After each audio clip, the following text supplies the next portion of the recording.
Remember those Saturday mornings when you'd pull up to the corner auto parts store, the bell jingling as you stepped inside, the air thick with the scent of fresh grease and new rubber, shelves stacked high with everything from fan belts to spark plugs.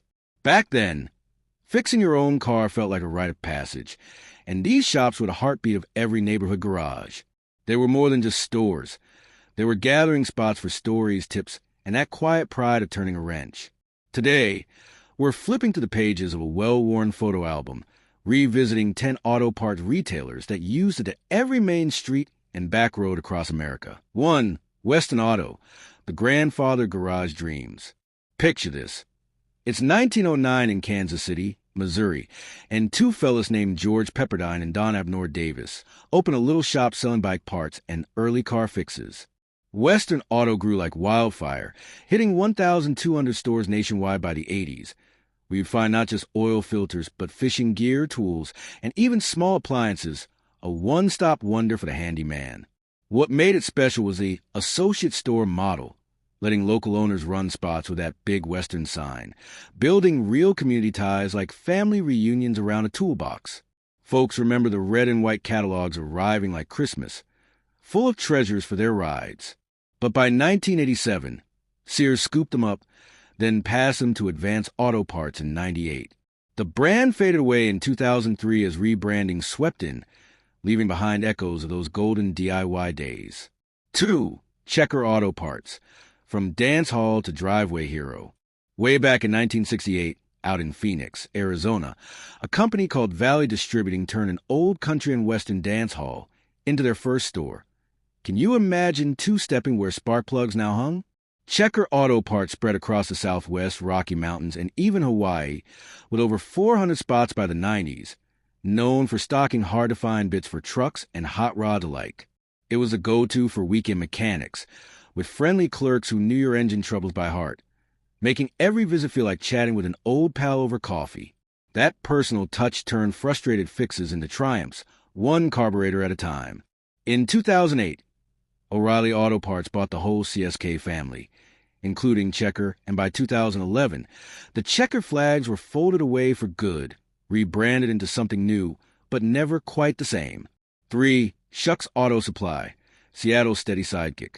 It all started in 1917 when Harry Shuck hung a shingle in Seattle, Washington, peddling motorcycle chains, bike tires, and the latest auto doodads in a bustling port town.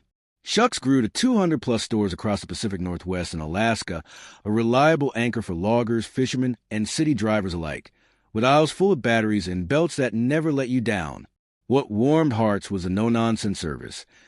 Clerks in plaid shirts who'd sketch repair tips on a napkin, turning strangers into lifelong customers.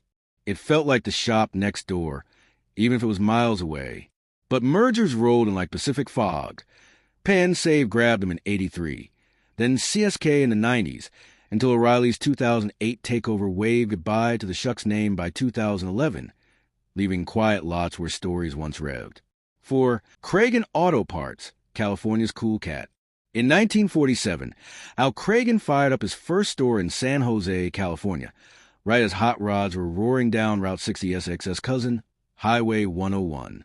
Cragen became a West Coast staple, with 175 shops in the Bay to Nevada, famous for deep discounts on chrome bumpers and racing slicks that made custom cars shine. It had that laid-back vibe. Posters of muscle cars on walls, radio playing surf tunes, where gearheads swapped tales of quarter-mile runs over soda from the cooler. Those visits sparked dreams of the open road, one lug nut at a time. Lucky's store snapped them up in '71, folding into the CSK crew, and by O'Reilly's 2008 buyout, the Cragen era checked out in 2011, rebranded but forever missed on those sunny shores.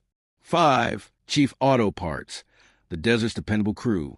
Born in 1955 in sunny Norwalk, California, thanks to Vern Johnson and Lauren Tuthill, Chief Auto Parts charged ahead to 119 stores across the Southwest, from Texas to Tennessee. It was the unsung hero for desert dwellers, stocked with AC hoses and wiper blades for those endless summer scorches, plus a crew that treated you like kin with quick advice and a wink.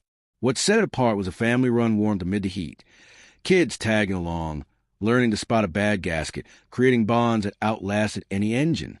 It was where fixes felt like victories against the odds. AutoZone rode in for a 1998 acquisition, quietly rebranding the Chiefs into their fold.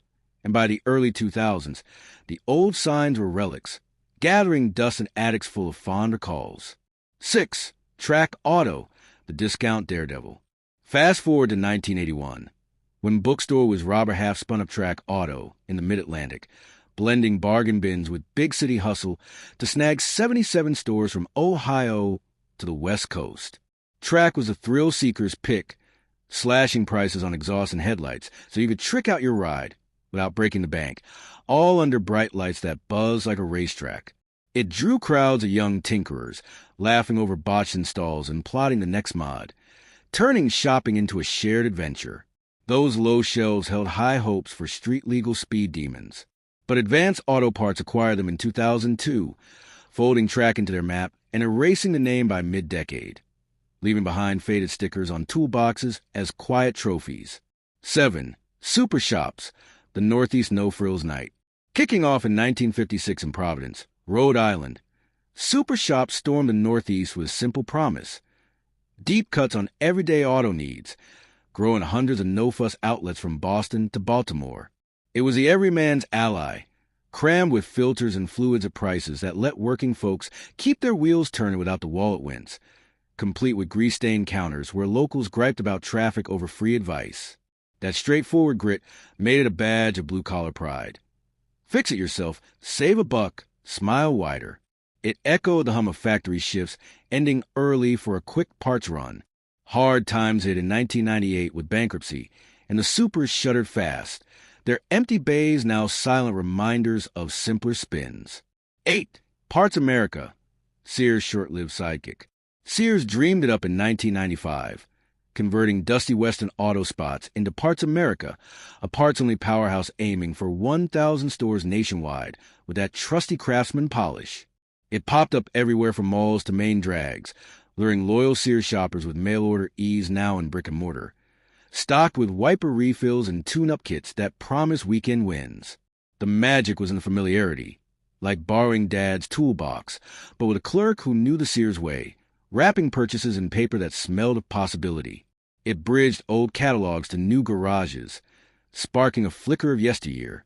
Advance Auto Parts bought them out in '98, swiftly rebranding and sunsetting the name, turning those red signs into whispers of what might have been. 9. Auto Palace, New England's neighborhood nest. In the early 70s, Auto Palace rose in Massachusetts, spreading to 112 stores across 6 New England states like a cozy quilt over snowy backroads. It was a local legend for harsh winters, brimming with antifreeze and chains for those nor'easters, where bundled-up drivers found not just parts but patient pointers from clerks who'd weathered the same storms. That down-home charm, crackling wood stoves in winter, shared laughs over ice windshields, made it feel like the garage at Grandma's.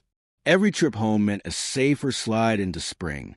AutoZone claimed the palace in 1998, rebranding the Royals into their empire by the early 2000s, leaving maple-lined streets a touch emptier. 10AL's Auto Supply, the West's wholesome wanderer.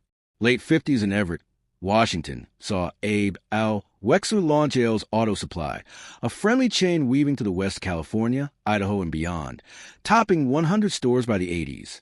AL's was a quiet confidant for rural routes, offering belts and bulbs with a smile that said, "We got your back, neighbor," and little extras like snacks for the long haul home. It built trust like a well-oiled V8, generations shopping there, passing down fix-it lore around dinner tables. Those visits carried the comfort of knowing help was just a holler away.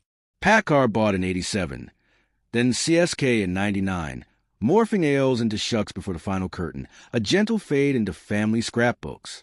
Phew, what a ride. Those stores weren't just about parts. They were threads in the fabric of our fixer-upper lives. Which one takes you back the farthest? Drop a comment below with your memories.